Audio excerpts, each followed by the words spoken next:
예, 안녕하세요. 저는 주한용 회계사라고 합니다.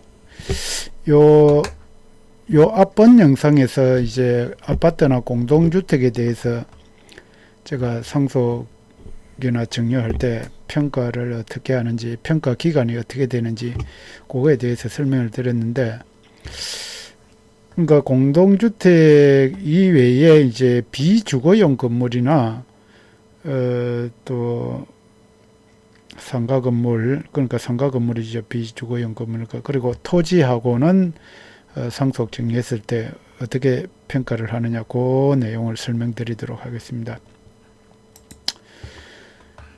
일단 상속 정리세법 시행령 49조 1항하고 49조 4항, 그리고 49조 1항 단서조항에서 평가 기간에 대해서 잘 설명을 해놨습니다. 근데 그걸 요약하면 앞번 영상에도 설명했지만은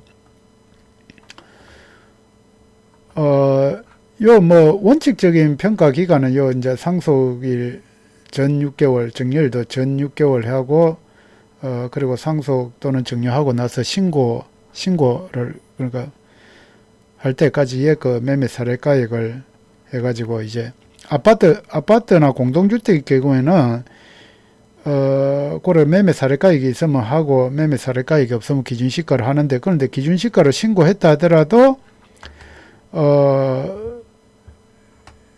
요 기준 일자 전에 2년의 매매 사례가액이 있거나 또 그 상속 정렬 이후에 상속은 15개월 그리고 정년은 9개월까지의 매매 사례가액이 있으면 매매 사례가액이 있고 평가심의위원회 심의를 거쳐가지고 그 매매 사례가액을 당의 정려나 상속재산의 시가로 한다, 이런 내용으로 설명을 드렸습니다. 그런데 그러면 비주거용 건물이나 토지, 이거는 어떻게 하느냐 하니까, 이렇게 해가지고 비주거용 건물이나 토지는 시가가 거의 없죠. 왜냐하면 매매가 빈번하지 않고 또 상품, 토지나 건물 자체도 다양하게, 그러니까 비교 대상이 없습니다. 그래서 보통은 이제 이때까지 기준시가로 다 신고를 해왔는데, 그래서 요거는 이제 정료일이나 상속 이후 요 기간에 감정평가를 하겠다 이겁니다. 국세청에서 당연히 하겠죠. 그래가지고 이게 그 내용을 지금 국세청에서 보도자료를 지금 통해서 지금 내놨습니다. 근데 이 단서 조항이 변경된 게 2019년 2월 12일 날 변경됐기 때문에 그 이후로 정려나 상속된 부분에 대해서 적용하도록 되어 있습니다. 그러니까 지금 설명하고자 하는 내용은 비주거용 건물이나 토지에 대해서 그러니까 공시지가나 기준시가로 신고했다 하더라도 요 세무서에서 감정평가 해가지고 시세를 끌어올려 가지고 그 평가한 가액으로 상속세나 증여세를 부과할 수 있다, 그런 내용입니다. 그래서 어떻게 하는지를 자세히 살펴보도록 하겠습니다. 자료를 보시면은 요게 다 있습니다. 근데 이제 어떤 거냐 하면은 이때까지 이제 기준시가 토지나 이제 비주거용 건물은 이제 기준시가라면 굉장히 저평가됩니다. 시세 대비해서. 그래서 형평성 논란이 있다. 어쨌든 간에 아까 19년 2월에 상속 정리세법 개정으로 해가지고, 결정기한, 그러니까 결정기한까지 감정가액도 시가로 인정받을 수 있는 법적 기반이 마련되어 있다. 내나 요거예요. 그러니까 정려일은 정려하고 나서 3개월 이내 신고하도록 되어 있죠. 그리고 3개월의 신고 기한으로부터 또 6개월 안에 이제 세무서에서 결정을 하도록 되어 있습니다. 그러니까 신고한다고 다 받아주는 게 아니고, 이제 신고 기한으로부터 6개월 안에 세무서에서 결정을 하면은 그게 이제, 평가액이 되는 것이죠. 그 기간 안에 그러니까 세무서가 감정평가사 두 군데를 선정해가 세무서에서 감정평가를 할 수 있다는 겁니다. 이 내용이. 그래서 감정가액도 신고를 이제 법적 기반이 마련되어 있다가 있고 법률 요 내용의 법적인 내용은 다 있습니다. 이걸 제가 요약을 해놓은 겁니다. 요거. 그래서 내용을 보시면은 그 대상은 이제 아까 전에 아파트나 공동주택은 이제 매매 사례가액이 있고 이제 평가 아까 그 기간 내에 평가심의원의 심의를 열어가지고 그 매매 사례가액을 시세로 적용하는 데 비해서 비주거용 부동산하고 이 토지, 나대지 이런 거에 대해서를 대상으로 하는 겁니다. 예. 그럼 전부 다 이거 뭐 증여세 상속세 신고하는 걸 다 저걸 감정평가를 하느냐? 그러면은 국세청 예산이 뭐 수억이 들어갈 겁니다. 그래서 그렇게 뭐 다 무작정 하는 건 아니고, 이제 보통 이제 뭐 공시가액은 이제 토지는 공시지가, 건물은 기준시가로 아마 신고를 할 거예요. 그런데 이제 그 실제 시가와의 차이가 크고, 고가인 부동산을 중심으로 감정평가를 실시할 계획이다. 이렇게 되어 있습니다.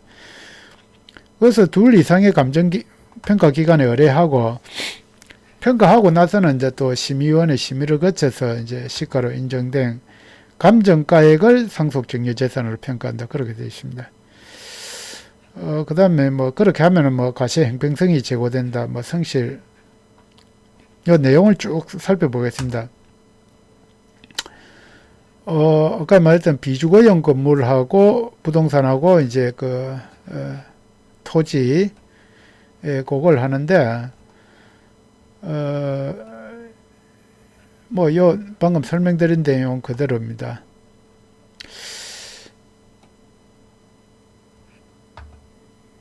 이제 결정기한이라는 게 신고기한이 이렇게 상속세 6개월, 증여세 3개월, 법정 결정기한이 9개월, 신고기한으로 9개월, 6개월. 이제 요 기간에 아까 설명한 요거 두 개 합하면 이제 15개월, 9개월이 됩니다. 그리고 여러 가지 적어놨는데, 그런데 이제 이렇게 높게 해놓으면 나중에 이제 상속받거나 증여받은 재산을 나중에 양도할 때는 취득가액이 높게 된다. 뭐 그런 식입니다. 요거는 뭐 기존에 있는 내용들이고,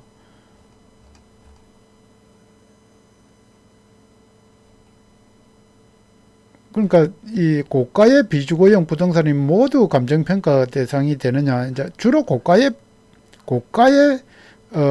비주거용 부동산 또는 토지를 대상으로 하는데, 보시면은 전체가 되는 건 아니고, 시가와 신고가액의 차이가 큰 경우에만 한다. 그래서 과세 형평성이 현저히 떨어지는 물건을 대상으로 한다.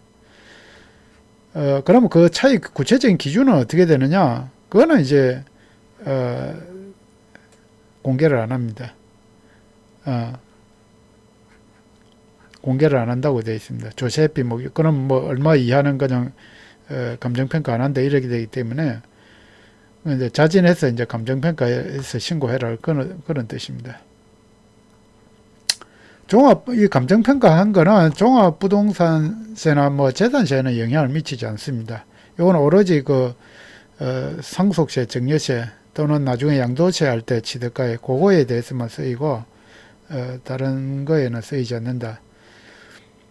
뭐 세부담이 크게 증가하는 것은 아니냐. 그러니까 상대적으로 저평가된 비주거용 부동산에 대해서 과세 형평성을 제고하기 위해서 하는 거다. 뭐 중상층 서민들 세부담은 미치지 않는다. 뭐 조그만한 이런 물건은 감정평가를 안 한다는 뜻이겠죠. 뭐 일주일 정도 소요되고 감정평가 수수료는 이제 국세청이 부담을 한다. 모두 시가로 감정평가한 거 이게 다 시가로 인정되느냐 하면은 이제 특별한 사정이 없으면은 이제 심의위원회에서 그 시가로 인정하겠죠. 근데 이제 그 감정평가에 이의가 있는 경우는 뭐 이의 신청을 할 수 있다. 뭐 그렇게 되어 있습니다. 추가 납부, 그래 해가지고 이제 다른 공시지가나 기준시가를 신고했는데 이 감정평가 높게 나오니까 추가 납부하는 세금은 당연히 내는데 또 가산세는 어떻게 되느냐? 그것도 신고 불성실이다 납부 지연에 대한 가산세. 그거 이제 19년 12월 30일 이전분에 대해서는 가산세를 매기지 않는다고 되어 있네요. 예. 그런데 이제 원래가 요 평가 차이로 인한 거는 신고 불성실 가산세는 매기지 않습니다. 납부 불성실, 지금은 납부 지연 가산세로 바뀌었는데 납부 지연 그 이자 개념에 그것만 내도록 되어 있습니다. 그래서 요 뭐 사례가액이 쭉 되어 있는데 가령 이렇게 이제 정렬을 하는데 이제 그 꼬마 빌딩 같은 게 이제 35억, 이제 공시지가하고 건물은 기준시가로 하니까 35억에 해가지고 정렬세를 산출하니까 12억 6,500. 감정평가를 해보니까 55억 해가지고 차익이 20억이 난다. 그러면은 이 세금 차이가 10억이 나게 된다. 뭐 그런 사례로. 그래서 이제 웬만한 좀 약간의 고가의 부동산이면서 이제 보통 이런 이제 일반 빌딩 같은 거는 시세하고 기준시가하고 차이가 많이 납니다. 그래서 일단은 좀 덩치 큰 걸 기준으로 해가지고 그때는 감정평가를 아마 좀 해야 되지 않나 그렇게 생각이 됩니다. 예, 이상 이제 평가 기간이 이렇게 길어졌고 아파트나 공동주택은 매매 사례가액이 있고 평가심의위원회 심의를 거쳐서 위 매매 사례가액을 자산의 시가로 한다. 비주거용 건물이나 토지는 위 평가기간 내에 국세청이 감정평가를 해가지고 그 감정평가액을 시가로 해가지고 정려세나 상속세를 매기겠다. 그런 뜻입니다. 예전에는 뭐 기준시가로 해가지고 신고하면 다 받아주고 했는데, 뭐 아파트든 뭐 비주거용 일반 상가 건물이든 이제 뭐 다 시세로 해가지고 뭐 매기겠다 하니까 이제 뭐 세금이 좀 많아지게 되었습니다. 예. 이상 마치겠습니다. 도움이 되셨다면 좋아요, 구독 버튼. 예, 감사합니다.